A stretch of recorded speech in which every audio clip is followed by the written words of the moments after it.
Hello, I'm here today to talk about emotional resilience. Two interesting themes coming together. There's been much work done on emotional intelligence in the last few years, and also this theme of resilience is coming up, is very important today in our world. And so putting the two together, exploring what actually is emotional resilience. So a little bit about resilience first. Resilience has been referred to. It's a study that's been happening at least 20 years, quite a bit in the last 10. And really it means my ability to bounce back after something difficult has happened, a trauma, a difficult life situation. My ability to bounce back and move on. We're moving now into thriving rather than just bouncing back, how I can also thrive and grow and fulfill my potential. So this resilience work is very popular right now, and I think very needed in today's world, that we all learn about our own capacity to be resilient. So when we add emotional resilience, what does that mean? We start thinking about what are the emotions that we're having at this time. And it's very possible that my own emotions can knock me over, and therefore I need to become resilient. So let's think about the variety of emotions we have in a day. We can be sad one minute, we can be excited the next, frustrated the next minute, maybe a little bit embarrassed or nervous. Any of these things can go through my mind throughout the day and through my inner world. So let's just imagine for a moment, if I were to say, every time I say a negative emotion, you stay seated, and every time I say a positive emotion, you stand up. Imagine I say happy and we all stand up, and then I say sad and we all sit down. And then I say then I say maybe excited and we all stand up, and then frustrated, we all sit down. And then I say surprised, delighted, we all stand up. And then I say let down or disappointed, we all sit down. So imagine if you were to do that, stand up, sit down for every positive up, every negative down.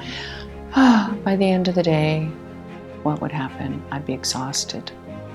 So this is a little bit what happens with our emotions. It's a bit of a roller coaster ride. So let's explore what are emotions, because many people feel emotion is just very natural. And I think as a meditator for some time, I'll definitely credit Mike George for much of his thinking and writing about what is emotion. But emotions tend to be waves of energy. So we think about it as emotion, energy in motion. Very different than the stable internal feeling of contentment or a happiness that isn't filled with a bunch of frenetic energy, which might be then considered excitement. But emotions are just energy in motion inside of me. So I fluctuate, my internal energy goes up and down. And usually it goes up and down in reaction to an external stimulus. Something happens in my world. Oh, it's Friday, I'm happy. Oh, it's payday, I'm happy. Oh, friends are coming today, I'm happy. It's a reaction to an external stimulus in life. And then my friends come, I'm happy, it's Friday, it's payday, and then I get a phone call and it's bad news. So now I'm sad or I'm unhappy. So always the reaction to something external is what's causing this emotional this energetic fluctuation inside of me. I feel these emotions very intensely in my body. My heart beats faster, my breath becomes quicker and shorter, and these emotions wear and tear on the body throughout the day. These emotions are a little bit like pockets of energy trapped in the soul, and then they get poked by an external event and they erupt, they emerge. They make it difficult for me to see clearly. Mike has joked about this, and I think it's true. With all the work on emotional intelligence, we understand that it's about becoming intelligent about my emotions so that I can therefore navigate, I can manage them.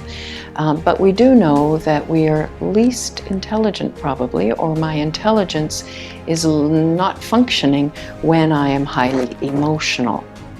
So a bit of an oxymoron: when I am emotional, I'm not really intelligent, but yet I can become intelligent about my emotions. But when an emotion is operating in me, I really don't see things so clearly. It's tainted or colored by the emotion of the moment. They explode when least expected and often leave me feeling exhausted and sometimes ashamed. Something erupts in me and it comes out at the wrong moment, and I feel very bad about myself actually afterwards. So as a meditator, and I think even if I'm not meditating, most of us out there, we'd really like to regain peace of mind and definitely clarity so that we can function well in the world. And the resilience aspect, if you think about it, is actually, if my own emotions are knocking me over throughout the day, then emotional resilience would be about getting back up again after an emotion has flattened me. So it's my own emotions actually that are causing me to require resilience, to become more resilient. And of course the emotions are in response to a stimulus from the world. So I want to train my mind to be stronger than my emotions. I want to create some inner stability, a platform of inner stability in order to regain clarity and peace. So how do I do that? How do I become resilient in the face of my own emotional fluctuations throughout the day? And we know that there's three main ways, and again I'll credit Mike George for this, but three main ways that we tend to deal with our emotions. For many of us, we repress them. We deny their existence. We push them down. We're uncomfortable having emotions, and so we act as if they're not there. This kind of repression actually causes the body to become very sick. We've got lots of medical evidence now around some of the repressed emotions that cause things like cancer, certainly heart attacks, ulcers, digestive troubles, many things. So we don't really want to repress the emotions. It's not an ideal strategy for dealing with our emotions. So then what do we have? Well, maybe I'm trying to suppress them.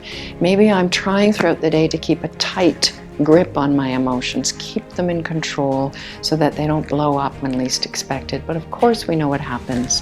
If I'm trying to suppress something, keep a tight lid on something, what happens is at some point it's going to blow up.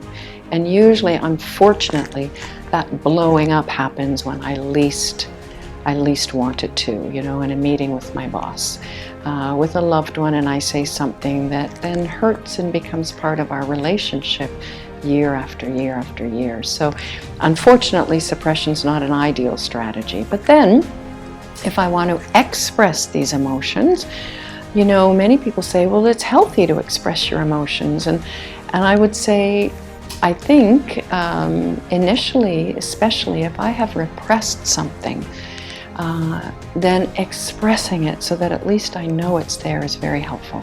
To get it out is the start of a healing process.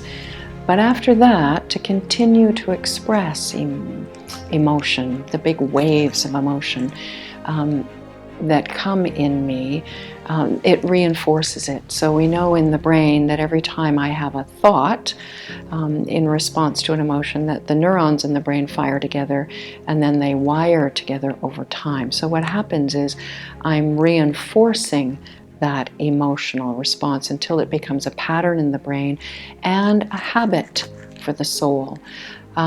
So then it just gets more, I get more of it. And so people say, but it's natural to be angry, that's human. And I would say, well, it's normal. It's definitely normal now in our world for human beings to be angry, but I don't think it's natural. I think because it isn't natural, we're uncomfortable with it and we would like to stop. That's why people are trying to manage their anger. So this is true for any of these big emotional waves that come in us. Expressing them just keeps reinforcing them. So if I can't repress, I can't suppress, and I can't express, then what am I going to do? So this is the idea of resilience, is that I'm going to actually transform the way I manage this emotion. And this is where resilience comes helpful for us. But this is where meditation is also very helpful, and the understanding of the soul. So I can transform this energy that's bottled up inside of me and explodes from time to time, either with extreme positive or extreme negative, because one tends to follow the other. If you have noticed, if I have an intense high, then I tend to have an intense low that follows shortly thereafter. So again, the fluctuation roller coaster. We want to stabilize my inner energy. Many people are afraid to do that because they think, well, then I'm flatlining, I'm dead. And we don't want to flatline. We want the body to function. We want the heart to beat.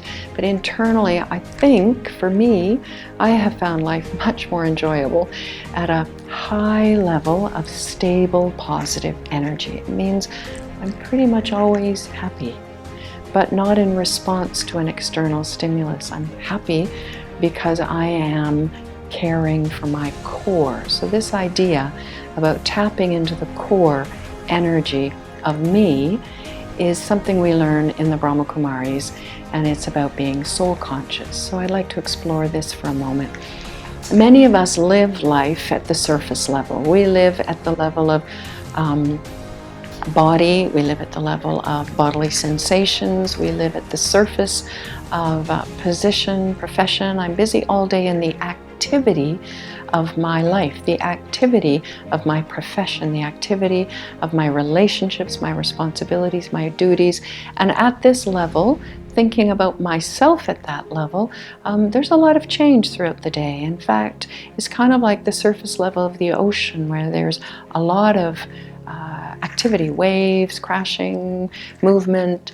And so instead, I can choose to turn inwards and focus on the core me, the core self, the core I, the being, the soul, the human spirit in the body, who is in fact doing all these things all day, but at another level of awareness, I can come inside to my core.